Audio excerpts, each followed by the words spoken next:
নবম পে স্কেলের চূড়ান্ত গ্যাজেট প্রকাশ। আগামী 20 আগস্ট প্রতিবেদন জমা হবে। দর্শক, মূল আলোচনায় যাওয়ার পূর্বে আপনারা যারা এখন পর্যন্ত আমাদের এই পরিবারে নতুন সদস্য আছেন, দয়া করে চ্যানেলটি সাবস্ক্রাইব করে পাশে থাকা বেল আইকনটি অন করে দিন।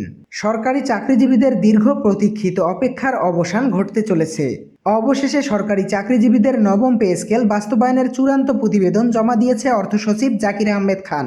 জাকির আহমেদ খান ইতিমধ্যেই বলেছেন, সরকারি চাকরিজীবীদের নবম পে স্কেলের আওতায় বেতন বৃদ্ধি করা হয়েছে, যার ফলে একজন সরকারি চাকরিজীবী আনন্দদায়ক জীবনযাপন করতে পারবেন।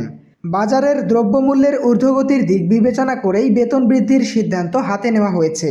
এই বেতন বৃদ্ধি করার ফলে সরকারি চাকরিজীবীদের অভ্যন্তরীণ সমস্যা দূরীকরণ করা হয়েছে। সরকারি চাকরিজীবীরা দীর্ঘদিন থেকে অনেক সমস্যায় জর্জরিত ছিল, বিশেষ করে মহার্ঘ ভাতা, সিলেকশন গ্রেড এবং টাইম স্কেল সহ বিভিন্ন ধরনের সমস্যা। এই সমস্যাগুলোর মধ্যে গুরুতর অবস্থায় আছেন মহার্ঘ ভাতা। সেই মহার্ঘ ভাতা খুব দ্রুত সময়ের মধ্যে কার্যকর করার সিদ্ধান্ত বাস্তবায়ন করা হচ্ছে বলে জানা যাচ্ছে। মহার্ঘ ভাতা কার্যকর করা হবে নবম পে স্কেলের সঙ্গেই। নবম পে স্কেলে সর্বনিম্ন 25,000 টাকা এবং সর্বোচ্চ 1,20,000 টাকার কাছাকাছি থাকবে বলে জানা যাচ্ছে। যদিও একজন কর্মচারীর সর্বনিম্ন বেতন 25,000 টাকা নির্ধারণ করা হয়, তা অত্যন্ত যুক্তিসম্মত বলে মনে করছেন বর্তমান বাজার দরের উপর বিবেচনা করে। দর্শক, ভিডিওটি চলাকালীন সময় বরাবরই ছোট্ট একটি রিকোয়েস্ট করতেছি, যারা এখন পর্যন্ত আমাদের চ্যানেলটি সাবস্ক্রাইব করেননি, দয়া করে সাবস্ক্রাইব করে পাশে থাকা বেল আইকনটি অল করে দিয়ে ভিডিওটি কন্টিনিউ করুন।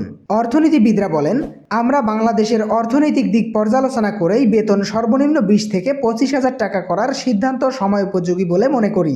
এ সিদ্ধান্ত প্রত্যেকটি সরকারি চাকরিজীবীদের জীবনকে নতুন করে সাজাবে বলে ধারণা করা হচ্ছে। এছাড়াও অর্থ উপদেষ্টা ডক্টর সালাউদ্দিন আহমেদ ইতিমধ্যেই ঘোষণা দিয়েছেন, সরকারি চাকরিজীবীদের জন্য মহার্ঘ ভাতায়ের পাশাপাশি নবম পে স্কেল বাস্তবায়ন করা হবে। তার কথার উপর নির্ভর করে নবম পে স্কেল বাস্তবায়নের জন্য পে কমিশন গঠন করা হয়েছে এবং এই পে কমিশনের প্রধান করা হয়েছে PKSF এর চেয়ারম্যান জাকির আহমেদ খানকে। যদিও 6 মাসের মধ্যে প্রতিবেদন জমা দিতে বলা হয়েছে, তবে প্রতিবেদন আগামী 20 তারিখের মধ্যে দেওয়া হবে বলে জানা যাচ্ছে। আমরা আশাবাদী খুব দ্রুত সময়ের মধ্যেই প্রতিবেদন দেওয়া হবে এবং সকল কার্যপ্রক্রিয়া সম্পাদন করা হবে। দর্শক, আজকের ভিডিওটি এই পর্যন্তই। আশা করি ভিডিওটি থেকে অনেক উপকার পেয়েছেন।